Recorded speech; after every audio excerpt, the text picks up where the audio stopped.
All right. Wow, we got to go to this one. The first title fight on this card, the bantamweight title fight here between Petr Yan and Aljamain Sterling. What a fight this was for the 4 rounds that we got it, man. Aljamain. So it's kind of hard. It's like, where do we begin? So I guess I'll start with this scorecard. I think we should. Yeah. Well, we should start with the first rounds. Okay. Yeah. Let's talk the first round. Aljamain Sterling won the first round. Without a doubt. He looked fantastic. He was looking good on the feet. He was mixing it up very well with the kicks, the punches, everything. He was flowing. He was throwing spinning attacks. Yep. He was keeping Petr going backwards. So let's talk about this. So we know for a fact the third round was Petr Yan, right? Yes. Like, I think every single judge's scorecard would say the third round went to Petr Yan. Pretty obvious. But this is the fascinating thing. On my scorecard, I had Aljamain Sterling winning that second round. 2 out of the 3 judges disagreed with what I just said, and they had Petr Yan winning that second round. How did you see the second round shake out? I think the second was definitely a lot closer than the first. But even in the first round, I feel like Petr was showing signs in the middle to the later end of the first round where Petr was coming back. So he was a little more competitive in the second, but I did agree with you. I did have Aljamain Sterling winning that second round. It's just interesting. It's just interesting how it all played out because I had it, if it would have went to a 5th round, I had it 2-2 going into there. Yeah. You know, I had as did I. 1-2 Sterling to 3-4 Yan. Yes. And we'll get into that third round. Sterling was really starting to gas in the third. And you know, but you understandably, so this is kind of the thing with Aljamain Sterling, you know, and this statistic was brought up in the fight, which kind of blew me away. He had 88 seconds of octagon, of a fight in the last 19 months. That's insane. He was in the octagon for 88 seconds in 19 months. I don't think about the first time you ever get the shot. Now, Aljamain Sterling deserved this shot a year ago. Okay, imagine all the build up to this, and you hear this common theme, this common occurrence where these fighters will literally blow their gas tank in the first 2 rounds because it's a championship fight. They're angst about it. They just want to get out there and compete.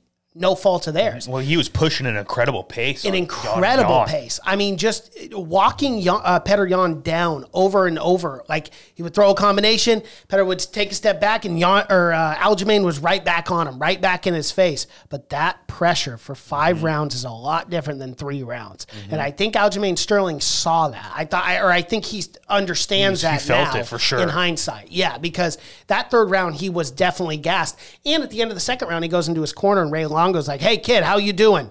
You know, how you feeling?" And you just see Aljamain Sterling, he's like leaning up against the fence, and I go, "Oh no, Aljamain Sterling is gassed. He is tired, man." And I knew that third round was not going to be good, and it wasn't. I thought the fourth round, Aljamain Sterling picked it up a little bit. I don't think he looked awful in that fourth round, but man, his hands were low. Yeah, his hands were low. He was heavy. definitely tired. His arms were heavy. Yeah, he was definitely tired. And Yan was taking control. And before we go into the illegal strike, there were many times where they were scrambling and getting in these little wrestling engagements. And then Yan was throwing knees as Aljamain's coming up, perfectly legal, by the way, and landing very nice knees to the body. And a couple were on the chin as well. So was he setting up the perfect knee, going for a big knockout when the illegal strike happened? Absolutely. Just my thing is like, what the fuck was he thinking? He must not have been, or he was just trying to be a dick and throwing an illegal strike because it was so egregious and so obvious that the man was down. So here's my thoughts on Petr Yan, okay, in that knee.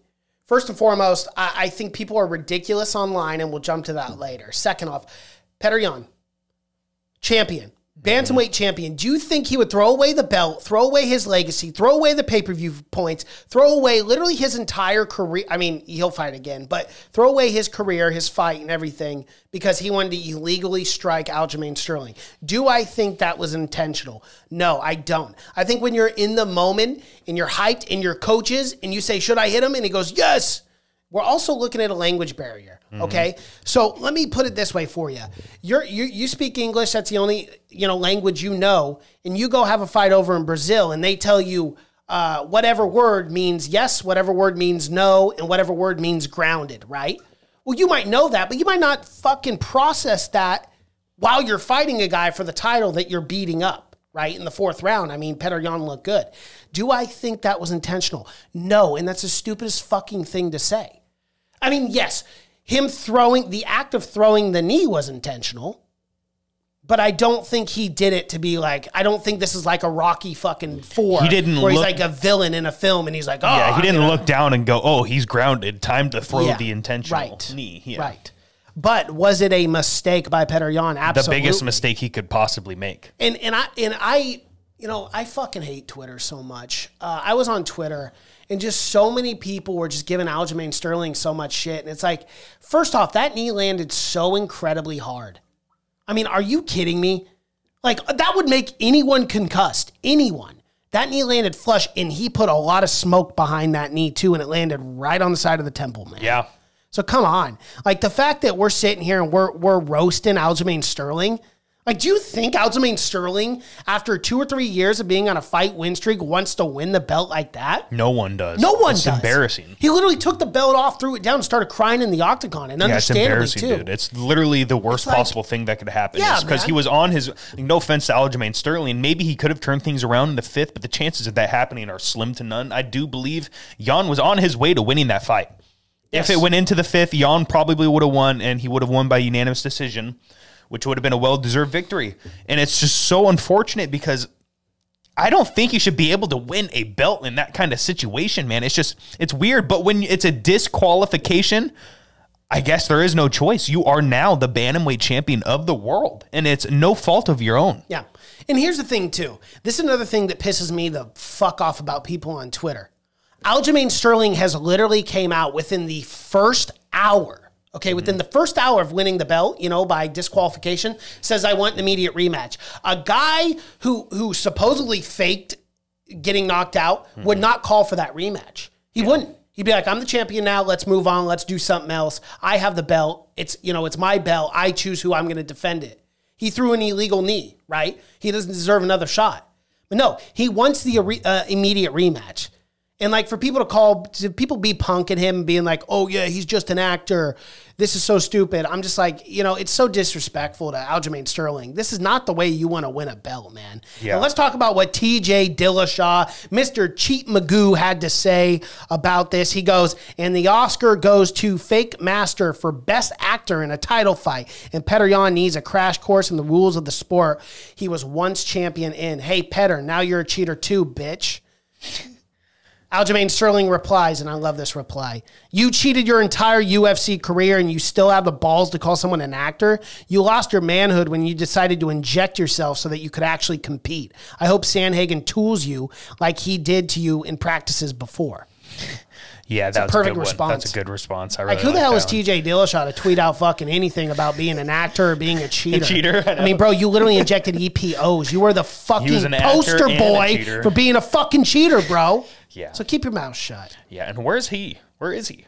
Being a fucking dork somewhere. But it's like, where is he? And bro, isn't your suspension up? What the fuck's taking so long?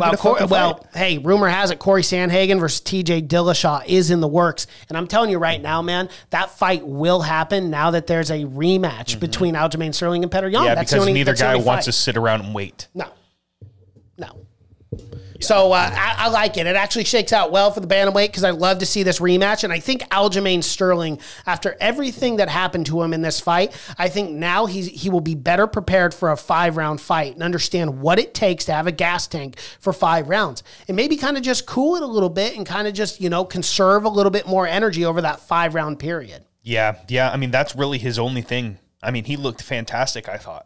His striking looked great. His grappling was looking good. He just gassed. Yeah, he just got a little sloppy in that 3rd and 4th round. He just needs some of that. He was just tired. He just needs to work on his cardio, and then he could fucking easily come and whoop Yan, I think. If he could keep that pressure he kept on the first 2 rounds up for 5 rounds, he's winning that fight without a doubt in my mind. And then Petr Yan, too. I got to bring this up. So, Merab, we all know Merab, the machine. I call him better known as the Energizer Bunny, in my opinion. But Petr Yan commented a clown emoji on all of Aljamain Sterling's photos and Merab's photos as far as like with the belt and stuff. And I'm just like, bro, come on. Like, why? Why are you calling him a clown? Like, that knee landed. It landed fucking hard. He's the clown for throwing it. Yeah, exactly. Like, dude, you're the one that lost your belt. You know, maybe you're the fucking clown. And it's the truth. Let's go to our church coin bets. I put 250 on Aljo. It does suck. I mean, I guess I got to take it, though. Yeah, of course. You got to take it. This is not the first time it's happened with the church or with the bets either. Nope. Yeah, I put 1,500 on Aljamain Sterling, so I won 1,428 church coin.